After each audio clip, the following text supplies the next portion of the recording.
Hey guys, it's Bree here at Boston Branch Farm. We are heading to Minnesota tomorrow to plant our corn. I'm trying to wrap up everything here at the farm before we go, which means I'm trying to get a bunch of stuff in the ground and I'm trying to tie up a bunch of loose ends here. So I'm just going to take you along. Let's go.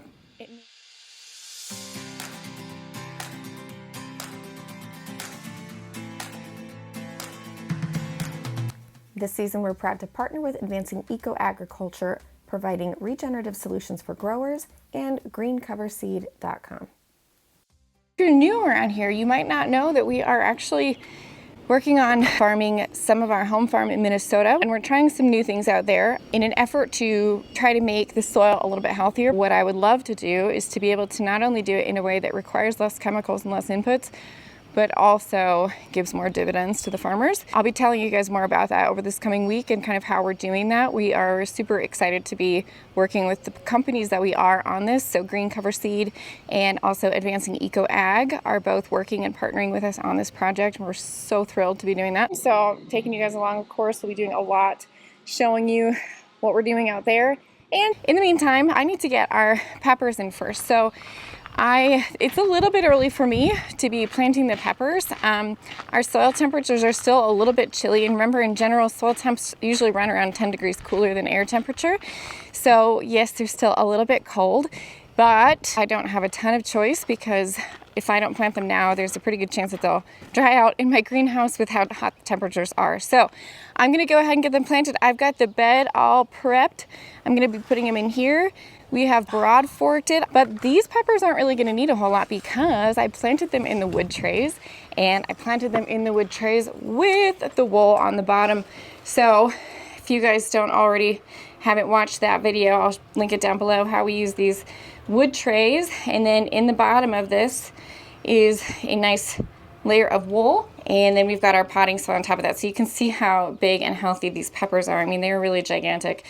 These ones I started a little bit later, and they're also a different variety, but also doing really well. Ooh, and my tomatoes need some water. So let's get those guys in the ground. I also want to check the soil temperatures just because I'm curious what they're running, and then we'll get planting. So because they've got that wool built in, and wool is a slow release nitrogen, I don't have to add anything else to that bed. You'll see when I pull out these peppers, the wool is still at the bottom. That's going to give them all the nitrogen that they need for the season. So first, I do like to broad fork the soil, and that's mostly because it helps me get out any weeds. So you can see this bed does have a little bit of rhizome-based grass in it. And so by broad forking, it really lets me get underneath and pull out those weeds before I start. Of course, I accidentally hit one of my irrigation lines. This happens all the time. I really should pull them out before I do this, but I forget. Luckily, they're pretty quick and easy to patch, so then we'll just put that back down. Again, I don't have to do any amending, but if I was going to, I would probably do it right before that broad fork step. So then I just gently pull these peppers apart. You can see that wool is still at the bottom, and that's going to provide them food for the rest of the season.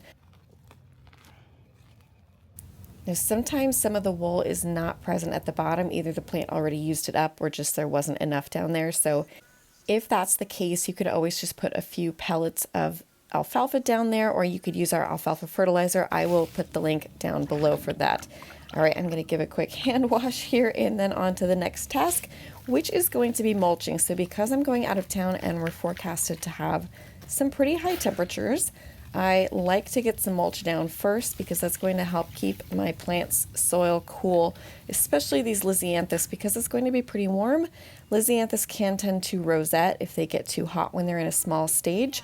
So I want to make sure that the soil is staying cooler. This is also going to help with irrigation. So in case anything happens with our irrigation and it shuts off, they're not going to totally scald. Now, I usually don't mulch until a little bit later in the spring, so I like to let that soil warm up first. And now we've got our mulch down. I did use pine needles here, and I know some people say, aren't you worried about them acidifying the soil? No, that's pretty much a myth. It's been disproven. I love pine needles as mulch.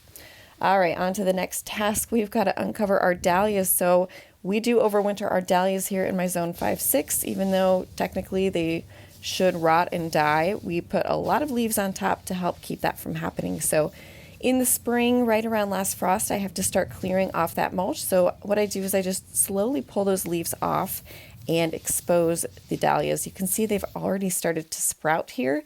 So this one actually has quite a few sprouts. I might dig this one up and see if it has gall, because this looks like a lot of sprouts for the dahlias, but you can see the rest of them coming up here. This is pretty normal.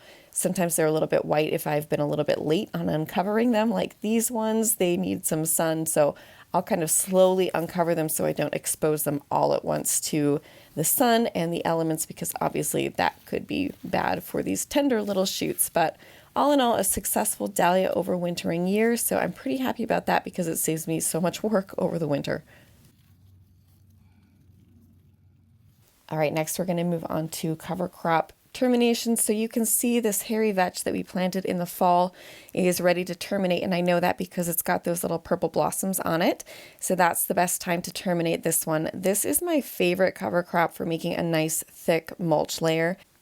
This one did overwinter, so it provided some nice cover for our soil, and then it just started regrowing once the temperature warmed up in spring, and now it is May 12th and ready to terminate. So good timing to get our zinnias right into this. We'll just plant right in there, and I am using this heavy metal piece to terminate it. It's a iron that's actually used to hold brick onto houses. I call it an angle iron. I think it's actually called something else, but I just tie a rope to it, and then I just manually am able to smash down the cover crop. So once we've got that done, that's going to leave that nice layer that I just pull aside, and I can direct sow right into it. Now, of course, after a few days, this will start to die back. I could throw a tarp over it in case I'm not sure if it's going to die or not. The tarp is always kind of the backup plan. If you want to learn more about cover cropping, I will put the link to our cover crop course below that has all the different cover crops and terminations and all of that good stuff. But you can see here I'm digging up some of the organic matter that's left over from this hairy vetch cover crop, and you can see we've got some nitrogen fixation happening. That's what those little white bumps are on the roots. That's nitrogen that's being put down into the soil by that hairy vetch cover crop and the rhizobia that we use to inoculate it. So that means I don't have to fertilize this bed either. I can just plant right into it. All right, the next thing I need to do before we go is to pinch off these little side buds of a lot of the peonies. So some peony varieties only have one main stem like this one, but others have a bunch of little tiny side shoots. You can see these ones are covered with some sticky sap. But so if the variety only has one single stem like this one, then I don't worry about pinching. But for ones like this where there's all these little tiny side shoots, I will try to pinch off as many of them as I can, just because those will take energy from that main bud.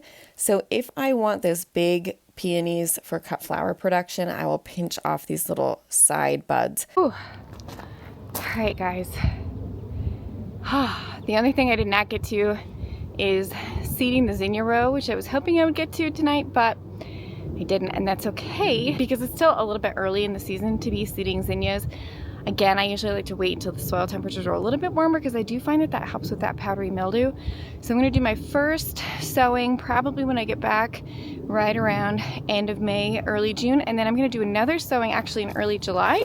So here in my zone 5-6, I do 2 sowings of those zinnia seeds, and that should keep us blooming all through summer. Okay, that was quite a marathon. I got actually more done than I thought I would. Of course, there's always more stuff to do, but it is what it is, guys. Let me know if you enjoyed this style where I kind of just showed everything that I did and then talked kind of over it. Let me know if you like that, if you hated it. It's a lot easier for me to do it that way, that's for sure. So I hope you guys enjoyed the video. Stay tuned. We'll be coming at you from Minnesota next, showing you how we're planting our corn and what we're doing there to get our soil healthier. See you guys around here next time at the farm.